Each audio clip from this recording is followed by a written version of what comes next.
Right. So let's get to as I was saying, cybersecurity is very broad, it's very wide, and then we have different aspects of cybersecurity. We have the people who are managing different cybersecurity standard or framework. Some are doing the configuration aspect, managing the techie side of things. And then there are a couple of people who do not have cybersecurity, I mean IT knowledge or background, but okay, you need the record, that's fine, yeah. I'll make the record available. Anybody that needs it, just contact me, I'll send it to you. Right. So yeah. So this we're just going to introduce us to I know some of us here have knowledge of some of the things we're going to say, but notwithstanding, we'll try to so basically if you look at cybersecurity, like I said, it's very broad that even if you and this aspect of cybersecurity we are looking at, even if you do not have IT background, you can comfortably or work as a cybersecurity specialist without without any issues, because I am an example. I do not have IT background, but today I've been working in this space for about over 10 years now. And if you hear me talk, you might be thinking that this person has got IT background, but I haven't got IT background. And the reason is that I've learned a lot of things on the job, and yeah, so that is basically why I said you will not have any issue if you. So sorry, let me stop sharing. Basically, I'm having a little issue with my um yeah. Okay, so yeah. So the agenda for today is like this is the agenda for today, to introduce just a brief introduction to cyber, how companies implement cyber security, then the non-IT aspect of cyber security that we'll be talking about. And what are some of the things that cybersecurity people do at work? And then some people will say, how can you get a job without experience? We'll talk about that. And then we can look at the way forward after now. And please let me know if you can still hear me. Let me, if you cannot hear me, just let me know, because sometimes um technology can be wonderful. Yeah, so yeah, I believe you can you still hear me, please? Yeah. Yes, we can hear you. All right, thank you. Okay. Right. So this is the agenda for today. I want to quickly run through it. Like cyber security is just like security, normal security, physical security. Why physical security protects physical things, cyber security protect both physical and non-physical things. And then yeah, so we're talking about protecting information. How you protect information, how you protect information from unauthorized and access, from how you protect information from being damaged, from cyber attacks. That's all cyber security is all about: protecting asset, protecting information, whether information is printed or whether information is stored on any device or any computer. What cybersecurity is simply doing is putting things in place to protect those information, to ensure that only the right person who is authorized to access them are the people that we actually access them. That is why you have password, you have username and all stuff like that. Those are part of cybersecurity. And yeah, the basic three key things in cybersecurity revolve around CIA. That is the CIA triad. That is confidentiality, integrity, and availability of information. So everything about cybersecurity revolve around these three keywords: confidentiality, integrity, and availability of information. Confidentiality, as the name implies, means that you are keeping information private, confidential, you know, and not not available to the public. It's only available and only accessible, can only be accessed by the person that has the right credentials. So the person that has the right password, the right username, or the right token, or whatever fingerprint, that is the person that should access this information. And the information cannot be accessed by just anybody. Only the person that is authorized to access it. That is why that is what we mean by confidentiality. Integrity means that the information that once you access it, if you are the rightful person who is authorized to access that information, you are the one that should be able to change anything to alter or modify that information. Yeah, and availability is like information. Anytime you want to access information, information should be available. In other words, there shouldn't be anything like downtime or no our system is down or things like that. It shouldn't happen. So that is what availability means. That means if people access your network or something, anytime they want to access it, whether in the midnight or in the day, 247, they should be able to gain access without any issue, without you having to come. I'm telling them our system is down or stuff like that. So what are you doing? You are ensuring that your system is available. So basically, everything we do in cybersecurity, like I said, revolve around these three things. And so if we look at the non-aspect of, sorry, I just misspelled here, but that's not, yeah, so the non-aspect of cybersecurity is called GRC. So G stands for governance, R stands for, risk management, and C stands for compliance. That is the non-aspect of non-IT aspect of cybersecurity. So we'll just be looking at briefly touching on each of them, and starting with governance. Now, what is governance? Governance is all about, you know, putting policies in place. All of us here, you have come across policies, no doubt. Even where you work currently, there are policies. They give you some policy. Even during induction, they give you some of their policies. You must read and understand this policy. So policies are just like documenting how you want to manage a particular aspect of cybersecurity. For example, if you every company has what is called password policy. They document in that policy how they want to manage their password security. That is where you see something like, oh, our password will be 8 characters. Our password will include a combination of um, capital letter, small letter, special character. So that is documented in a policy. So and you as a GRC person, one of your responsibility will be developing this policy. Yeah, and then they have rules. The rules that govern the company, how they operate, what are the do's, what are the don'ts, what is allowed, what is not allowed. And then we have procedure. Now, for every policy, there must be a procedure. For every policy, there must be a rule inside that policy. So, for example, procedure is like, which is like if process flow, workflow. If you have a policy, for example, of how you want to manage, how you want to implement your password security, and then inside the policy or outside the policy, you have a separate document that defines the process flow. Where is the starting point and where is the end point? For example, it starts with I want to develop I want to implement a password policy or access control policy. If a new joiner is joining the company, these are the process we should follow, the procedure we should follow to grant the person access.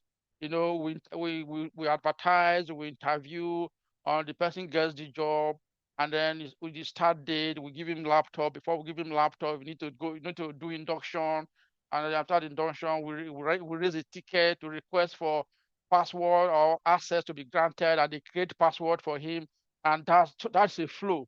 So everything, in other words, we have a policy documenting how we're going to manage the access, granting access, or how we're going to manage our password. But how do we implement the policy is documented in a procedure. So that's basically the governance aspect of the G. And your responsibility includes developing policies. in most cases, you work in organization where their policies are all developed. Right. Even me, I've been working for more than 10 years, but I think it was only one that have developed policy because most companies already have these policies in place. What you do as a GRC person is that you are monitoring, ensuring that this policy is implemented, exactly the way it is. That is the auditing part of it. We'll come back to that. So the policy has been developed. Policy need to be reviewed every year. They review it every year. All this are part of what we train you on how to get done. So that is a little bit on that. And then either you are developing policy or you are monitoring to ensure that the policy the company is operating is being implemented correctly. Yeah, if you say our password policy says our password must be 8 characters, and then you want to ensure that it is actually 8 characters, the IT guys need to configure it to ensure that it is 8 characters. If it is anything less than 8, that means policy is not being implemented correctly. So that is just about policy and about governance. And then we talk about risk, which is the R part of it. Risk has to do with managing risk. In a company, some companies have um different risk department. We have the IT risk department, and we also have people managing other risk like financial risk, anti-money laundering, all those stuff that have to do. So, but for you, you have no business with those financial crime and all those stuff. That is left operational risk and all that. That is left for the risk department. But you are interested in IT risk. IT risk. Yeah, so okay, somebody's requesting for AI companion. That's fine. So IT risks, and then if so you're interested in IT risk. So as it is, we have what is called IT risk management. You are managing risk around the information technology. The risk is that you conduct risk assessment, and then you maintain what is called risk register. And that's I'm talking about your responsibility now as a GRC specialist. You conduct risk assessment. I know most of you here I've done risk assessment before on IT assets. You are not doing any risk assessment on financial crime or anti-money laundering or regulatory stuff. No, your business is IT risk related to information technology. For example, somebody can come up and say, okay, we are using Teams viewer, we're going to be using Microsoft 365, or we're going to be using Okta, we're going to be using this particular technology. You conduct a risk assessment on this technology. Or we're going to be using Dell laptop instead of HP laptop, or we're going to be using mobile device to access our networks, and people can use their personal device to access our network. So can you conduct a risk assessment on that particular technology? What are you trying to do? You're trying to check this technology. What are some of the benefits? What are some of the risk it can cause to your business? And then how do you, if you are able to identify those risks, and then you now come up, okay, do we go ahead to use it? But we can go ahead to use it because we have plans in place. We can put plans in place to mitigate those risks. Those risks, for example, let me give you a typical example. If you want to build a house in a flooded area, and it's okay, you know that there's flood there, it's a flooded area, and then if you need to do the risk assessment of the environment, what will happen, what is likely to happen to that house, and then the house, what can you, so you say, okay, there's likelihood for the house to go down because of flood, and then but you want to build that house, you still want to build it. So what do? You begin to put in measures. Okay, what I can do now is to make sure that I have very deep foundation, raise my DPC very high, and then if I'm able to do that, then even when the flood comes, it's not able to bring down the house. So what have you done? You have conducted the risk assessment on that building, and you'll be able to put measures in place to mitigate that risk. So if that risk happens, the house is not going to be affected. You are not likely to suffer any loss, any damage, or stuff like that. So what you are doing is just risk management. So that what we do that in relation to IT, information technology. Another aspect of risk is the managing suppliers risk. You'll be managing suppliers risk, and then managing suppliers risk is like you want to bring in a supplier or a product. Maybe you are working in a company.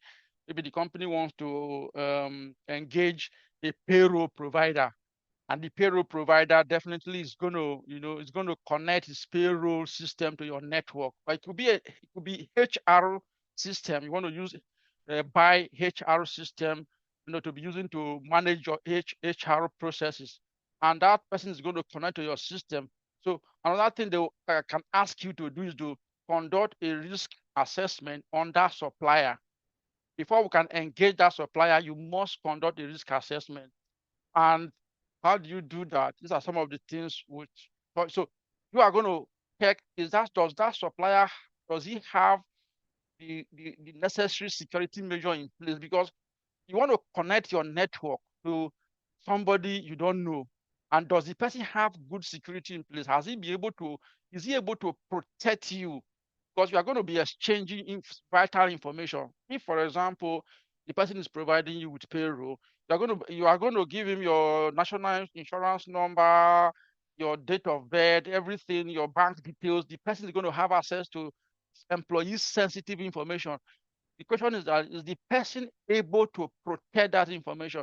Is that supplier, the supplier of the HR system, is he able to protect those information? Is he able to, does he have good security in place to be able to protect those information? These are some of the things we assess, by sending out questionnaires. He's going to respond to several security questions that are going to send to the supplier.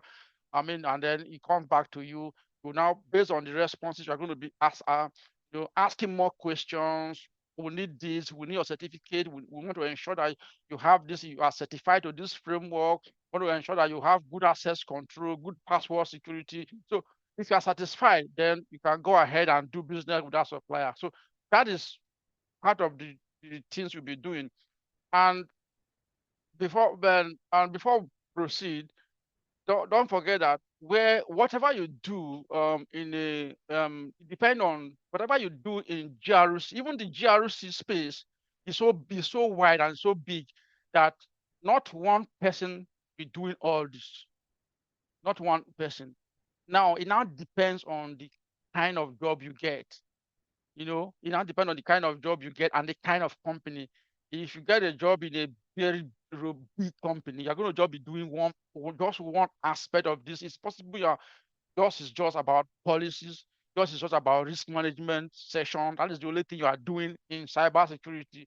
Yours is just like, okay, some companies have up to 10 people doing supply risk assessment, only 10 people. Yeah. Some companies, and some companies have just, it depend on the size of the company. If you work in a company that is small, yeah, you may have your hands here and there doing doing most of these things. But if you're in a big company, you just be doing just a bit, just a tiny part of this. Yeah, so risk register, you maintain a risk register where you document all your risk. After assessing your risk, you have to document everything in a risk register. And that is where you monitor those risks. And yeah, and then we come to compliance side of it. The compliance side of GRC is you are managing compliance. You know, definitely compliance is like, let me let me take it one after the other. We have what they call legal requirement. Managing compliance with legal requirement. Yeah, you have a legal department that deals with most of these things. You have a compliance department that deal with renewal of your licenses, operational licenses, and also you are ensuring that the company, for example, in the UK, we have what is called Data Protection Act. I don't know where you are, whatever, maybe you are somebody's in Georgia. What is if in case you don't know, you don't bother. But if you know your data protection uh, act or law. If you know what it is, you can just drop it in the chat. Like in the UK, we have Data Protection Act.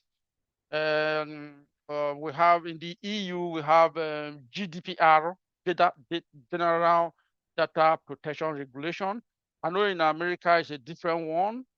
Canada, you have I think you have somewhere you have CCPA. So it depends, but basically we are managing compliance with legal requirement. We have Data Protection Act in the UK. We are, as part of cybersecurity, we are meant to comply with that data protection requirement of the country where my company is. Yeah, so somebody says, okay, you have HIPAA, yeah, you have HIPAA, yeah, HIPAA, yeah, basically for the health industry, yeah, for healthcare, yeah, thank you. HIPAA is for healthcare, yeah. So for healthcare, you have a particular framework that you must comply with. So what are you doing as a GRC person? You are ensuring that you have some understanding. Yeah, you have NIST as well. Yeah, NIST is a framework which is basically for the American government, but everybody's adopting it now. It's now a worldwide stuff now, no longer just about America. Yeah. So that is that.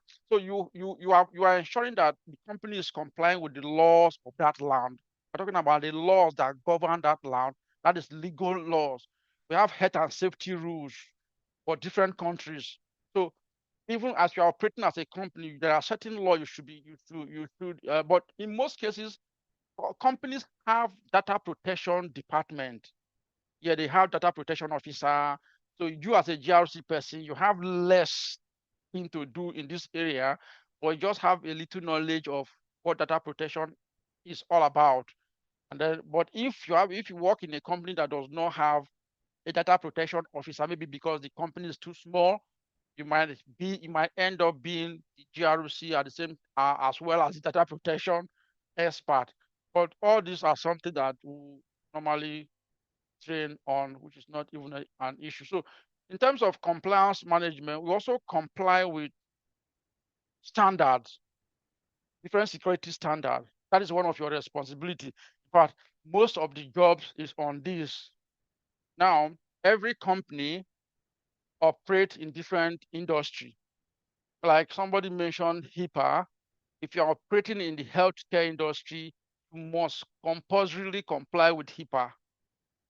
Yeah. So, and then we have ISO 27001, which is another security standard, just like a security standard that gives you guideline on how you can put security in place. They give you all their requirements. Once you comply with those requirements, then you get certified to any of these ones. We have PCI DSS, Payment Card Industry Data Security Standard. Is for those companies that are operating in the financial sector, banks, any company that accept card payment, you process card payment, you must comply with PCI DSS. We have Cyber Essential, which is basically for UK. We have NIST, and recently now we have DORA. We so different. So every company does not comply with everything, but whatever company you are working for, they will necessarily get certified to one of these standards.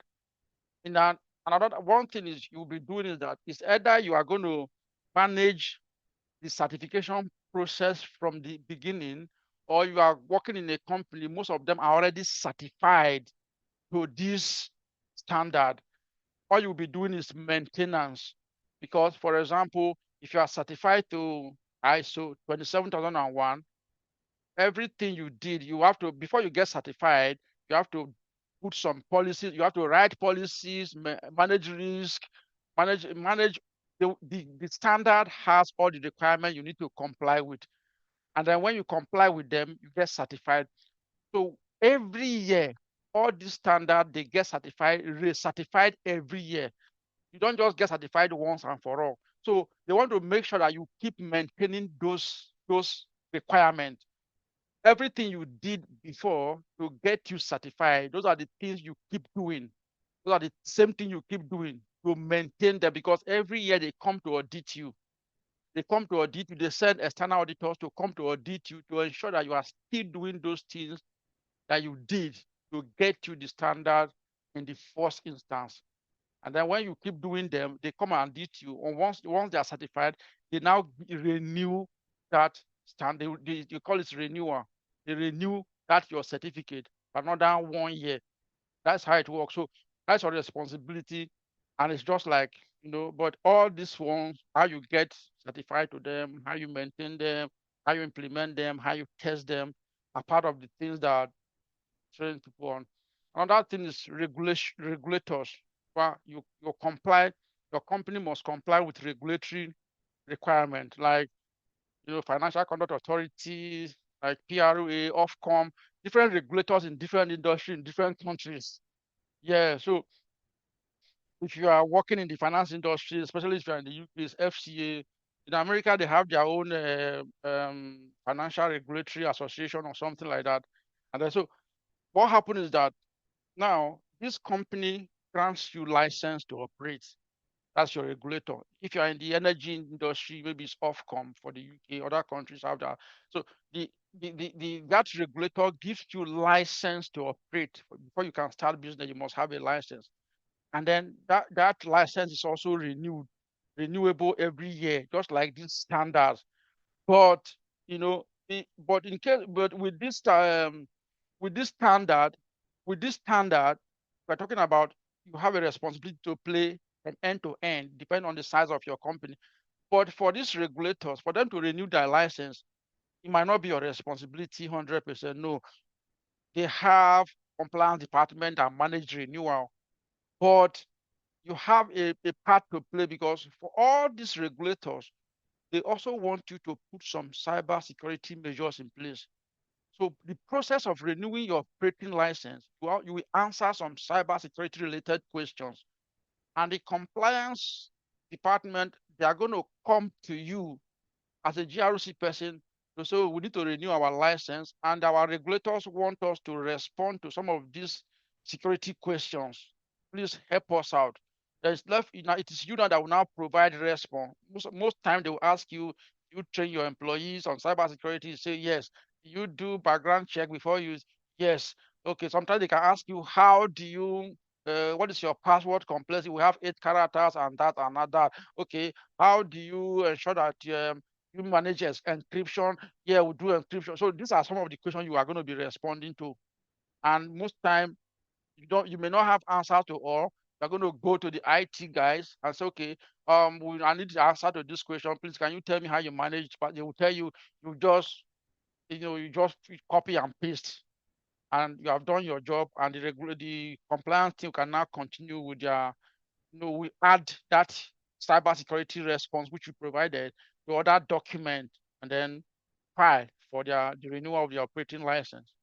So so there's contractual complying with contractual requirement, just like this supplier's risk assessment we talked about. You have contract with your customers. You have contract with your supplier before you engage any supplier. You must sign a contract, and then yeah. So and also your customers also before they probably you are providing services. You have customers. Definitely, no business can exist without customer. Your customer wants to also know, you know, want to know more about you by sending you questionnaire to complete. So it's either you are sending questionnaire to suppliers or your suppliers, or your customers are sending you questionnaire. The same thing. The other way around. So you operate both ways. If your customer send you questionnaire, security questionnaire, you complete it. When you send out to your supplier, they complete and send to you. For your customer, you complete their own and send to them. So they are the one that will do all those risk assessments. So it could be that, yeah, that is the only thing you are doing. Because a lot of people, big companies, like what I do basically, I do more of this, responding to customers' questionnaire. For example, if you have a sales department, yeah, so you have a sales department and they want to get business and all that, and the customer want to know much about you. Yeah, so they'll come to you, they say they want to know how we do this, how we do this, how we do this. It is you that will provide those information to them. So that's basically governance, risk, and compliance.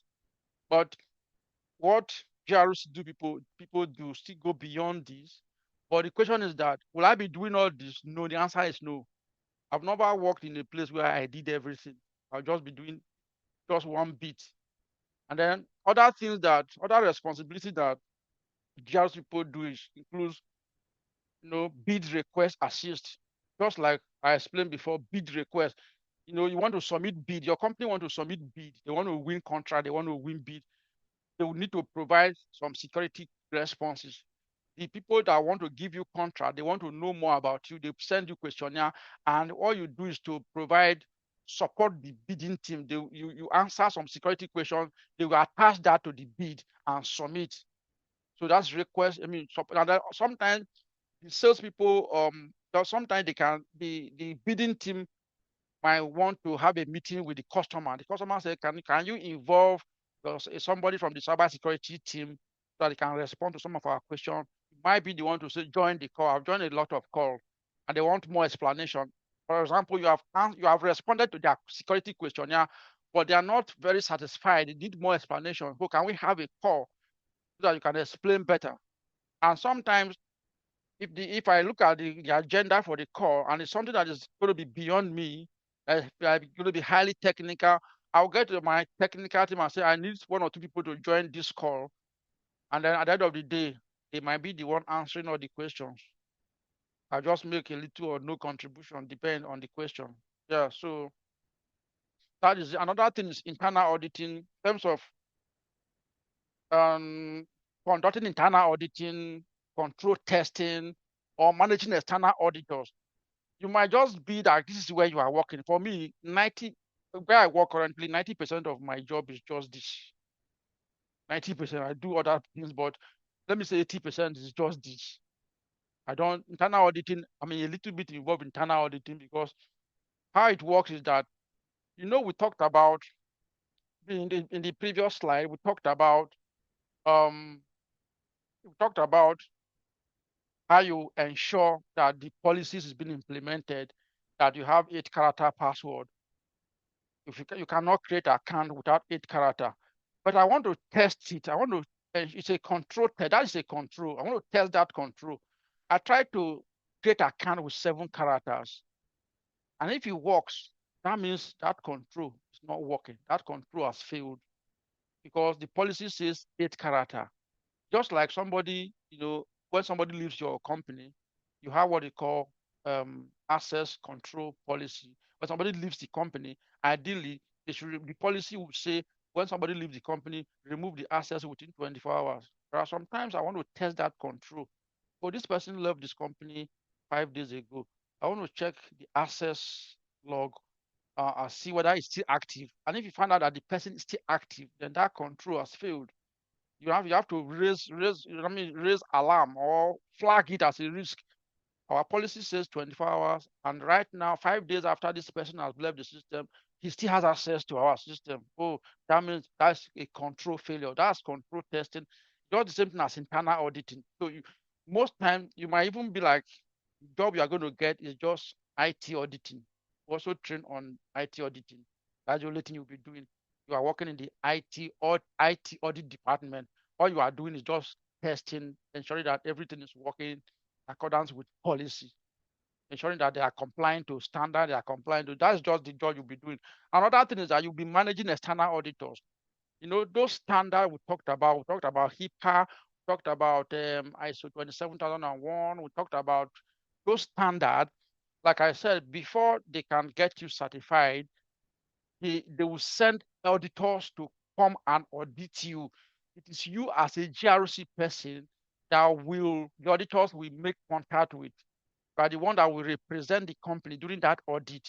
They will be asking questions. You are the one that will be saying, oh, this is how we do this is how we do this. You are the one that will provide those evidence. Okay, do you have a policy on password security?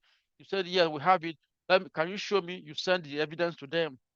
So that is it. So either you are doing internal auditing within your company or you are managing external auditors, because before you get certified to those standards, external auditors must audit you before they renew the security standard. Yeah, so whether you are doing internal auditing, you are managing external auditors, but they are all just interesting and it's repetitive, it's like routine. And then another thing I could be doing is vulnerability management. I have not done this, honestly, but most times I understand what it means. There is a department that handle this. What they do, they have scanners. They have scanners that scan your network. They scan them maybe once in a month. And then what your responsibility to ensure that, yes, because the standard, if I have to take you back a bit, this standard, one of the requirements is that you must do all this. You must do internal auditing, and you must do control testing, and you must do vulnerability management. Vulnerability is like a weakness, a bug. The scanner scan the system, just like your car, it has a fault. They put those scanner to find the fault. They want to do MOT. They scan the car to see, okay, it has engine problem or it has this. That's all the scanner does to the network. Oh, the network goes, okay, we have a weakness somewhere. We need to block it. That's what the scanner does. I have not done this, but all I know is that I know that it should be done, and the scanner will come up with result. The scanner will come up with result. You have to ensure that those IT guys, they are dealing with those weaknesses that are discovered by the scanner. So what you are doing, you are managing compliance. It's part of vulnerability management. The scanner will scan it and send the result by email and bring out the scanner with detail, will bring out all the weaknesses. If there is none, it will say none. But there are sometimes the scanners have get confused and they come up with things that did not exist. They can tell you, for example, your car has a fuel leakage and doesn't have.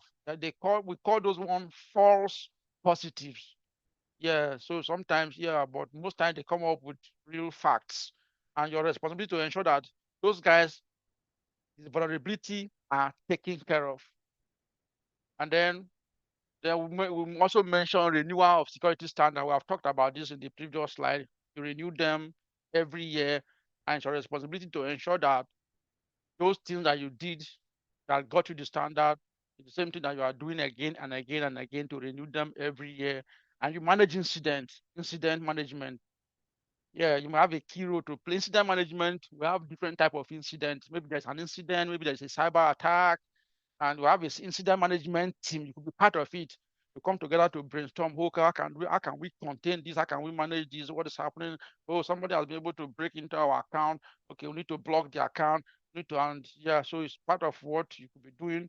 And also incident type, for example, yesterday, I mean, 2 days ago, there are different type of incidents. They are very highly technical incident, and there are just near miss, or probably somebody left the office door open, and somebody find out and so and report it as an incident. So those kind of incident that does not require any technical measures, they transfer them to our department because they call us fourth line. We are not the one where we don't deal with highly technical incident. But those highly technical ones, they transfer them to the main IT guys. But all of us do incident in different capacities. And then could be doing training and awareness, security training. They can ask you to develop slide and train people on how to maintain good password, train people on how to observe physical security. You must wear your badge. You must not allow papers on your table. You must lock your screen. Just different slide on training and awareness. So they can ask you to train. They can also ask you to monitor training because they have a third party that provide training for them. And then what you are doing is to ensure that everybody is training. If anybody is not doing his training, his annual training, you are going to kind of follow up with the person to ensure that he does his training. So basically, in implementing cybersecurity, let me just rush through how organization actually implements cybersecurity. The next few minutes, I'll be done. And if you have any question, let me know, please. If you have any question, please do let me know. So, ideally, how do they implement cybersecurity? Now, the first thing they do is to come up with a plan, a strategy. In other words, they come up with what do we have, what do we want to protect, and then this is what we want to protect. We deal with customer data, we deal with health data, we deal with government data. So that is what they identify what they have to protect. and then they come up with a strategy. How do we protect it? So what they do is to define and develop a strategy, a roadmap, come up with objective. This is what we need to do to be able to protect what our data, our infrastructure, our IT system. To develop that strategy, it could be a 5-year goal, a 5-year plan, roadmap. Ideally, I have not developed one before. All the companies I worked for, they develop, but sometimes if you're working in a company that is a startup, most time they even they give this to consultants. I've not developed one before. It's not something that anybody can just do. Yeah, because it's a company-wide stuff. And then after developing this strategy, now they now know what to protect. So the next thing they're going to ask themselves, which standard can we use? Which standard apply to us? Okay, we're in the healthcare industry. That means they have to identify the standard that they must comply with. It's okay, we have to comply with HIPAA. But we are working with government, American government or stuff. We want comply with NIST, or we just comply with the general one, which is ISO 27001. They identify the standard they want to comply with. And then the next thing they're going to do is to begin to write policies, because the standard you are going to develop or you're going to comply with will tell you what policies to write, what you need to put in place. And then you begin to develop those policies. Now, you develop policies, develop procedure, you now begin to put in the controls. Controls like safeguards, like password, our password security, that is a control. Our access, how do we manage access, that is a control. And then the standard will also tell you which control you need to put in place. So before you can put a control in place, you need to first of all write policy on that control. Like for example, your password security is a control, it's a safeguard that you give to people to provide it to prevent just anybody from gaining access to your system if the person does not have the password. So for you to implement that password, you must put it in the policy how you want to implement it. So you develop the policies, and then the next we have what is called plan, do, check, act. You plan, you do, you check, you act. That's the cycle. So all this one you are doing, these first three, you are just planning, developing, writing, identifying. The next thing you're going to do is to do. This is the doing stage. After you have written all your policy, the next thing you're going to do now is to start implementing, start practicing what you have preached here. Now start practicing them. And then how you start implementing those policies. Your password is 8 character. You are configure 8 character. Start implementing it.